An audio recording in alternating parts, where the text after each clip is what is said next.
Tagore school बावड़ी की online क्लासों में आप लोगों का फिर से स्वागत है। फिज़िक्स के अपनी जो 11th क्लास की जो ऑनलाइन क्लासेस चल रही हैं, इनमें अपना आज डे 3 है।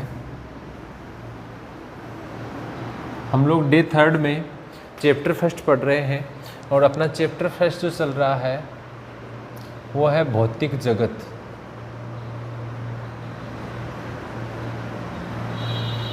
हम लोग भौतिकी के बारे में जनरल इंट्रोडक्शन पढ़ रहे हैं, क्या क्या चीज़ें इसमें आती है, किस प्रकार से इनका उपयोग होता है।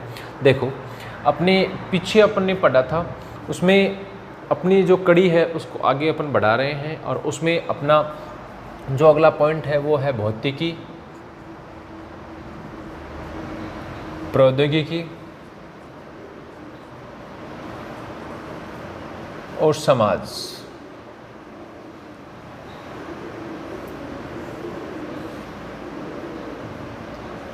इसका मतलब ये होगा जो भौतिकी जो होती है, जिसको आप लोग भौतिक विज्ञान कहते हैं, अपनी जो फिजिक्स है ये इंडस्ट्रीज़ में, प्रौद्योगिकी में किस प्रकार से काम में आती है और अपने समाज में किस प्रकार से इसका उपयोग है, कहाँ कहाँ अपने लाभदायक होती है, कहाँ इसका किस प्रकार से अपने उपयोग करते हैं, उसके बारे में अपन यहाँ देखते हैं। सबसे पहली चीज़ ये है कि अपन ये जो स्थिति देख रहे हैं भौतिकी जो है, इस भौतिकी में आप लोगों ने देखा मैकेनिक्स जो अपनी होती है उसमें मशीनरी में इसका धीरे धीरे नया नया प्रयोग होता रहता है, उसमें डेवलपमेंट होता रहता है और एक ऐसी स्थिति अपने बनती है कि जो अपनी मशीनरी है उस मशीनरी में नई टेक्नोलॉजी के साथ में उसकी गुणवत्ता के रूप में वृद्धि होती है और गुणवत्ता के रूप में वृद्धि होती है तो हम लोग नई मशीनरी का निर्माण कर सकते हैं। तो अपन ये बोल सकते हैं कि जो युक्ति है, या तो हम लोग कोई नई युक्ति बना सकते हैं, ठीक है, या तो युक्ति का अपन नई युक्ति का निर्माण कर सकते हैं, या अपने पास में जो पुरानी युक्तियां हैं, पुराने जो अपने पास में इंस्ट्रूमेंट्स हैं, हम लोग उसमें परिवर्तन करके नई टेक्नोलॉजी का उसमें समावेश कर सकते हैं। और नई टेक्नोलॉजी के समावेश करने से अपने पास में जो अपने उपकरण हमें प्राप्त हो रहे हैं वो अच्छी टेक्नोलॉजी के, अच्छी क्वालिटी के और अच्छी, जो आप लोग देख रहे हैं कि जो कार्य क्षमता होती है उनकी बहुत प्रबल होती है।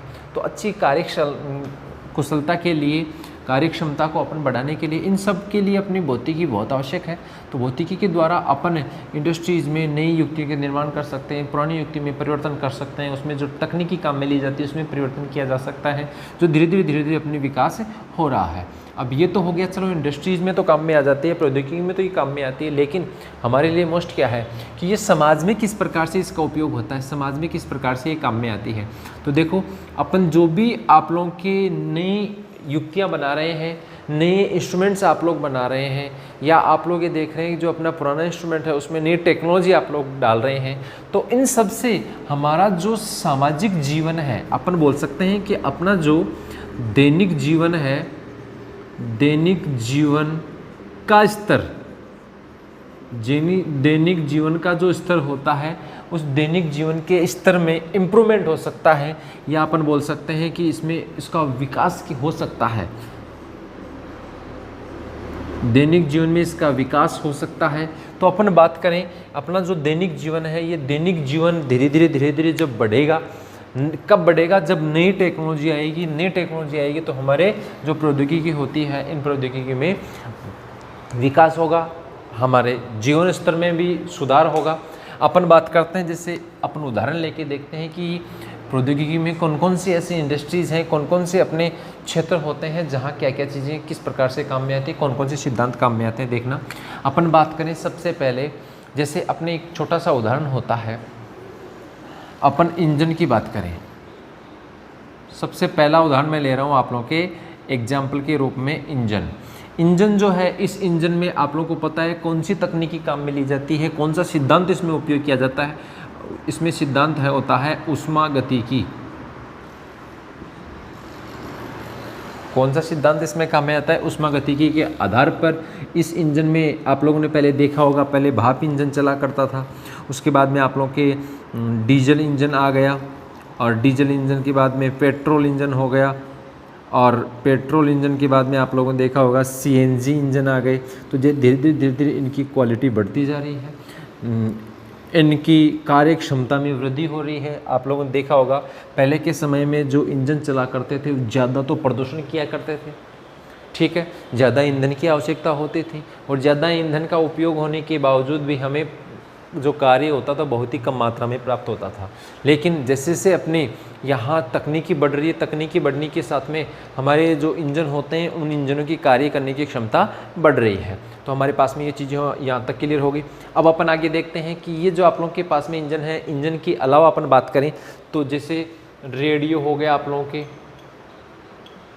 रेडियो हो गया, टेलीफोन हो गया, टेलीफोन हो गया, जैसे आप लोगों के टीवी हो गया। तो इन सब में कौन सी तकनीकी काम में आती है? इन सब में जो आप लोगों के विद्युत चुंबकीय तरंगें होती हैं, कौन सी तकनीकी होती है? विद्युत चुंबकीय तरंगें तो इनमें काम में आती है। विद्युत चुंबकीय तरंगों का संचरण इसमें काम में आता है, संचरण होता है, इनका संसूचन होता है। तो ये सब चीज़ें होती हैं, ये किस में काम में आती है? आप लोगों के रेडियो, टेलीफोन, टीवी वगैरह में। आप लोगों ने पहले देखा होगा, पहले के समय में रेडियो चला करता था।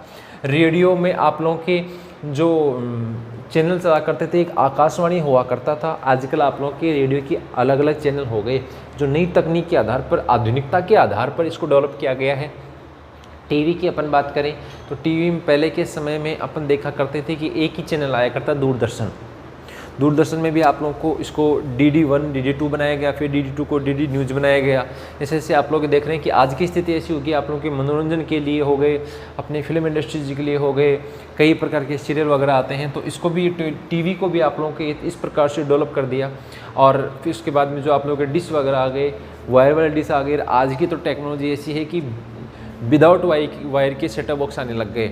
और इसी प्रकार से आप लोगों के अपन टेलीफोन की बात करें तो टेलीफोन आप लोगों ने देखा होगा, पहले वायर वाला टेलीफोन आया करता था, उसके बाद में इसको धीरे धीरे छोटा करते गए और आकार छोटा हो गया। आकार छोटा होने के साथ में ऐसी टेक्नोलॉजी आ गई कि हमारे जो मोबाइल होता है वो अपन जेब में रख ले, कहीं पर भी रख लो, वो नेटवर्क आप लोगों के काम में आएगा। तो इन सब में जो होती है ये विद्युत चुंबकीय तरंग होती है, या अपन बोल सकते हैं कि रेडियो तरंग इनमें काम में आती है। जो विद्युत चुंबकीय होती है इनमें रेडियो तरंगें काम में आती हैं, जिनका संचरण, संसूचन, ये सब क्रियाएं इसमें काम में आती है। तो ये सिद्धांत आप लोगों के काम में आते हैं। फिर अपन आगे चलते हैं। फिर अपन बात करें जनरेटर की।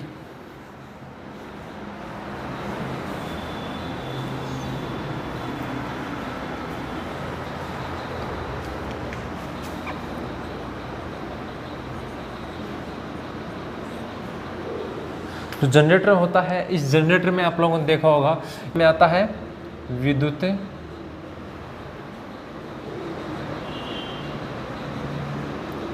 चुंबकीय प्रेरण।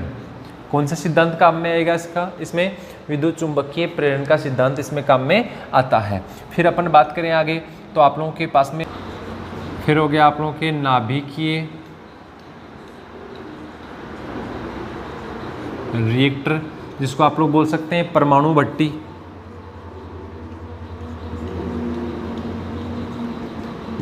इसमें आप लोगों के नाभिकीय विखंडन, नाभिकीय विखंडन का सिद्धांत काम में आता है। कौन सा सिद्धांत काम में आता है इसमें? नाभिकीय विखंडन का सिद्धांत काम में आता है। फिर अपन बात करते हैं जेट वायुयान हो गया, वायुयान हो गया, या अपन बात करें जेट, या आप लोग रॉकेट की बात करें तो इन सब में, रॉकेट में, इन सब में कौन सा नियम काम में आता है? न्यूटन का गति का द्वितीय व तृतीय नियम काम में आता है। तो ये मैंने आप लोगों को कुछ उदाहरण बता दिए। आप लोगों के इंजन होता है, इंजन में आप लोगों के ऊष्मागतिकी का सिद्धांत काम में आता है। फिर अपन बात करें आप लोगों के टीवी हो गया, टेलीविज़न हो गया, ये आप लोग जिसको टेलीविज़न आप लोग बोलते हैं, ये टेलीफोन हो गया, रेडियो हो गया, इन सब में विद्युत चुंबकीय तरंगें काम में आती हैं, इनका संचरण की क्रिया इसमें होती है। फिर अपन बात करें जनरेटर में विद्युत चुंबकीय प्रेरण की क्रिया होती है। फिर आप लोग देखते हैं नाभिकीय रिएक्टर, जिसको नाभिकीय भट्ठी या परमाणु भट्ठी भी कहा जाता है, नाभिकीय विखंडन का सिद्धांत इसमें काम में आता है। वायुयान, जेट, रॉकेट वगैरह जो होते हैं इनमें आप लोगों के न्यूटन की गति का द्वितीय और तृतीय नियम काम में आता है। इस प्रकार से आप लोगों के जो भौतिक जगत का जो आप लोगों का टॉपिक था, जिसमें जो भौतिकी होती है ये प्रौद्योगिकी में किस प्रकार से काम में आती है और अपने समाज में किस प्रकार से इसका उपयोग होता है, उन सब के बारे में अपन यहाँ पे देख चुके हैं। अब अपन आगे बात करते हैं कि ये जो आप लोगों की फिजिक्स है, ये फिजिक्स आप लोगों के अन्य, जैसे अपन बात करें जो आप लोगों के भौतिकी है, भौतिकी रसायन विज्ञान से,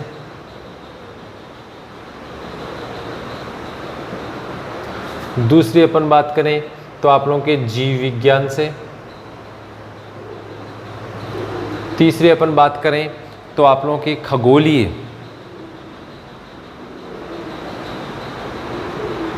खगोलीय शास्त्र, और चौथी बात करें अपन गणित से किस प्रकार से संबंधित है।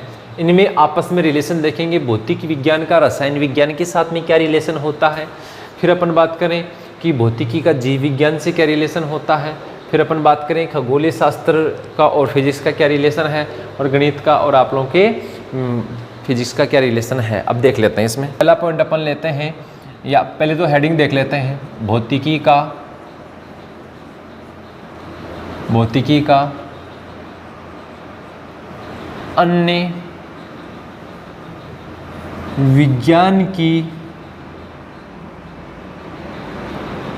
शाखाओं से संबंध। अन्य विज्ञान की शाखाओं से क्या संबंध है, उसमें सबसे पहला अपन देख लेते हैं कि जो आप लोगों के पास में भौतिक विज्ञान है, इस भौतिक विज्ञान का रसायन विज्ञान से क्या संबंध है। भौतिक विज्ञान का रसायन विज्ञान से संबंध, देखो क्या संबंध है। अपन बात करें, अपने पास में भौतिक विज्ञान में कुछ नियम आए थे, कुछ सिद्धांत अपने यहाँ प्रतिपादित हुए थे। एक तो परमाणु संरचना, फिर आया आप लोगों के रेडियो एक्टिवता,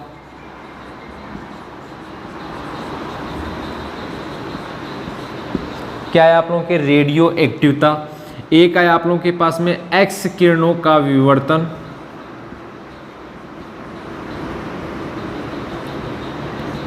क्या आया, एक्स किरणों का विवर्तन। तो इनका प्रतिपादन तो किसमें हुआ, इन सबको आप लोगों ने परमाणु संरचना किसमें प्रतिपादित किया, भौतिक विज्ञान में। रेडियो एक्टिवता किसमें प्रतिपादित किया, भौतिक विज्ञान में। और आप लोगों ने एक्स किरणों का विवर्तन किसमें प्रतिपादित किया, भौतिक विज्ञान में। लेकिन रासायनिक विज्ञान में ये जो आप लोगों के तीनों नियम हैं, ये तीनों नियम काम में आते हैं, और इनके आधार पर आप लोगों के अपन ने देखा कि परमाणु क्रमांक के आधार पर आवर्त सारणी में जो अपने तत्वों को व्यवस्थित किया, परमाणु क्रमांक के आधार पर जो आप लोगों ने आवर्त सारणी में तत्वों को व्यवस्थित किया, ये सब इन सब के द्वारा ही, इन सब सिद्धांतों के द्वारा ही संभव हो सके। तो ये किस में आता है, रसायन विज्ञान में। तो ये आपस में रिलेटिव हुए कि नहीं हुए।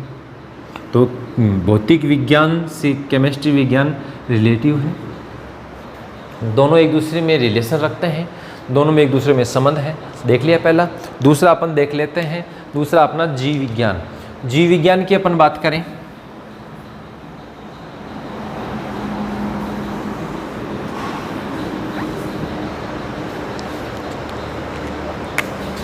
देखो जीव विज्ञान की अपन बात करें तो दूसरा पॉइंट अपना भौतिक विज्ञान का, भौतिक विज्ञान का जीव विज्ञान से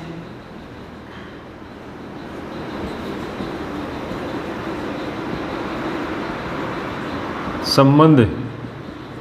क्या होगा संबंध, देखना यहां पे अपन देखते हैं। आप लोगों के है सूक्ष्मदर्शी, ठीक है, सूक्ष्मदर्शी है। सूक्ष्मदर्शी के अलावा आप लोगों के पास में आती है इलेक्ट्रोदर्शी।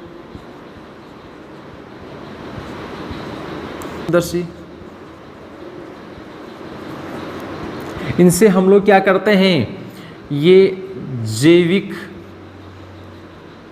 जो आप लोगों के सैंपल होते हैं, जैविक कोशिकाएं जो होती हैं, उन सब कोशिकाओं के बारे में अपन अध्ययन करते हैं। किसके द्वारा? इन सूक्ष्मदर्शियों के द्वारा। ये सूक्ष्मदर्शी किस में प्रतिपादित हुई, किस में विकसित हुई? भौतिक विज्ञान में। और इनका उपयोग कहाँ हो रहा है? जैविक कोशिकाएं, जैविक जो घटनाएं होती है उन सब के बारे में पता करने के लिए, जैविक जो अपने पदार्थ होते हैं उन सब की संरचनाएं वगैरह ज्ञात करने के लिए। ये किस में आता है? बायोलॉजी में। तो आप लोग के फिजिक्स में जो माइक्रोस्कोप बनता है, माइक्रोस्कोप का उपयोग आप लोगों के जीव विज्ञान में भी काम में आता है। तो बताओ आपस में संबंध हुआ कि नहीं? तीसरे की अपन बात करते हैं तो आप लोगों के पास में हो गया खगोलीय शास्त्र। और खगोल शास्त्र में अपन देखेंगे कि तीसरा अपन देखें भौतिकी व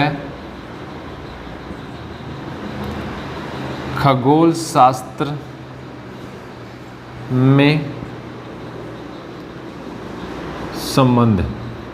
देखो कैसे हुआ संबंध, देखना यहाँ पे। अपन देखते हैं यहाँ पे, अभी वही देखा आप लोगों ने, खगोलीय दूरदर्शी देख लो। आप लोगों के पास में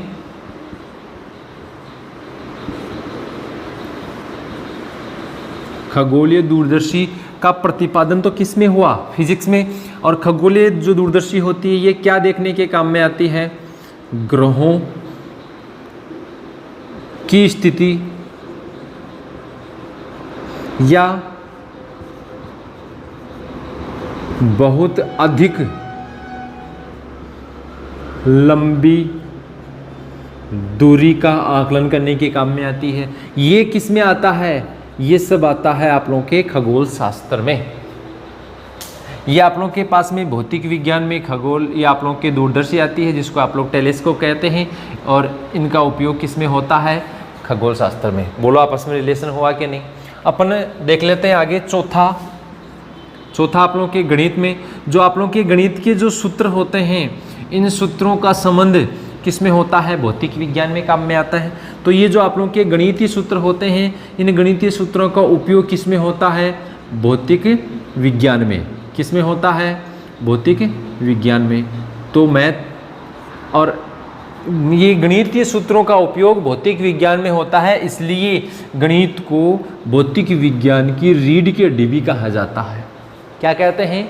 गणित को भौतिक विज्ञान की रीढ़ की हड्डी कहा जाता है। क्यों? क्योंकि गणित के सूत्र जो होते हैं वो भौतिक विज्ञान में काम में आते हैं। That's clear. तो इस प्रकार से आप लोगों के इन अन्य विज्ञान की शाखाओं का अपने फिजिक्स के साथ में जो संबंध होता है, ये किस प्रकार से एक दूसरे से जुड़ी हुई है, किस प्रकार से ये एक दूसरे से संबंध रखती हैं, किस प्रकार से ये एक दूसरे के बिना अधूरी है। यदि अपन यहीं पे बात करें, यदि गणित नहीं होता तो क्या भौतिक विज्ञान में इनका उपयोग होता? नहीं होता, और यहाँ कमी महसूस होती। तो ये एक दूसरे से जुड़े हुए हैं। चलो अपन आगे देखते हैं। आगे है प्रकृति के मूल बल। प्रकृति के जो मूल बल हैं वो 4 हैं टोटल। कितने हैं? 4 हैं, जिनमें मतलब प्रकृति में जो मूल बल अपने काम में आते हैं उनकी अपन बात कर रहे हैं। सबसे पहला है वो है आप लोगों के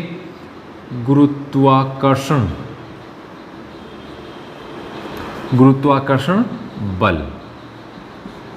ग्रेविटेशनल फोर्स। फिर दूसरा है आप लोगों के विद्युत चुंबकीय बल, इलेक्ट्रोमैग्नेटिज्म फोर्स। और नंबर थर्ड आप लोगों के एक तो है परबल नाभिकीय बल, और एक है आप लोगों का दुर्बल नाभिकीय बल।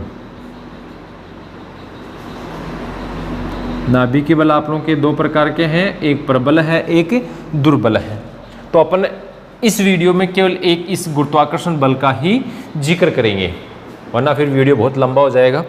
अपने को छोटा वीडियो बनाना है जिससे आप लोगों के भी देखने में सुविधा हो, आप लोग बोर भी नहीं हो। आप लोगों के जो फिजिक्स है 11th क्लास के स्टूडेंटों के लिए एक नया सब्जेक्ट है, इसलिए आप लोग इसको आसानी से समझ सको। चलो अपन चलते हैं गुरुत्वाकर्षण बल में। देखो न्यूटन नामक वैज्ञानिक ने क्या बताया था? न्यूटन नामक वैज्ञानिक ने गुरुत्वाकर्षण बल को दिया। गुरुत्वाकर्षण बल किसने दिया? न्यूटन नामक वैज्ञानिक ने। किसने दिया? न्यूटन नामक वैज्ञानिक ने। और न्यूटन नामक वैज्ञानिक ने क्या बताया कि पृथ्वी के चारों ओर उपग्रह और सूर्य के चारों ओर पृथ्वी चक्कर लगा रही है। सबको पता है सूर्य के चारों ओर पृथ्वी चक्कर लगा रही है, पृथ्वी के उपग्रह चक्कर लगाते हैं। तो सूर्य पृथ्वी को अपनी ओर खींचता है, उपग्रह को पृथ्वी अपनी ओर खींचती है। तो ये कौन सा बल है? ये गुरुत्वाकर्षण बल ही तो है। लेकिन ये नहीं है कि पृथ्वी उपग्रह को खींचती है तो यही गुरुत्वाकर्षण बल है, नहीं। सभी द्रव्यमान के सभी पिंडों के मध्य लगने वाले आकर्षण बल को क्या कहते हैं? गुरुत्वाकर्षण बल। M1 और M2 दो अपन द्रव्यमान के पिंड ले लेते हैं और इन पिंडों के बीच की दूरी हम लोग ले लेंगे r दूरी। क्या ले लेंगे यहाँ पे? r दूरी। तो देखो यहाँ पे एक बल कार्य कर रहा है। कौन सा बल कार्य है? गुरुत्वाकर्षण बल। Fg के द्वारा इसको मैं रिप्रेजेंट कर रहा हूँ। एक संबंध आता है, गुरुत्वाकर्षण बल का मान दोनों पिंडों के द्रव्यमानों के गुणनफल के तो समानुपाती होता है और दोनों पिंडों के बीच की दूरी के वर्ग के व्युत्क्रमानुपाती होता है। समीकरण आप लोगों के पास में आ गया एक, समीकरण नंबर 2। दोनों को मैं एक जगह लिखूंगा तो आप लोगों के पास में क्या आएगा? Fg proportional M1 M2 upon r² और Fg बराबर करेंगे तो कैपिटल G आएगा, जिसको गुरुत्वीय सार्वत्रिक नियतांक कहा जाता है। क्या कहते हैं इसको? गुरुत्वीय सार्वत्रिक नियतांक, जो एक स्थिरांक है। तो इस प्रकार से आप लोगों के पास में जो बल आता है, इस बल को अपन कहते हैं गुरुत्वाकर्षण बल, जिसको डिटेल से अपन चैप्टर नंबर 8 में पढ़ेंगे। मैंने सिलेबस बताया था, उसमें बताया था चैप्टर नंबर 8 में आएगा गुरुत्वाकर्षण बल, जिसके बारे में अपन यहाँ पे पढ़ेंगे, आगे उस चैप्टर में पढ़ेंगे। तो ये आप लोगों के पास में हो गया गुरुत्वाकर्षण बल। ये गुरुत्वाकर्षण बल जो होता है, ये गुरुत्वाकर्षण बल, इसकी प्रकृति कैसी होती है? ये एक तो संरक्षी बल होता है। कैसा बल होता है? संरक्षी बल। दूसरा होता है ये एकल प्रकृति का होता है। एकल प्रकृति मतलब केवल आकर्षण की प्रकृति। कैसी प्रकृति? केवल आकर्षण।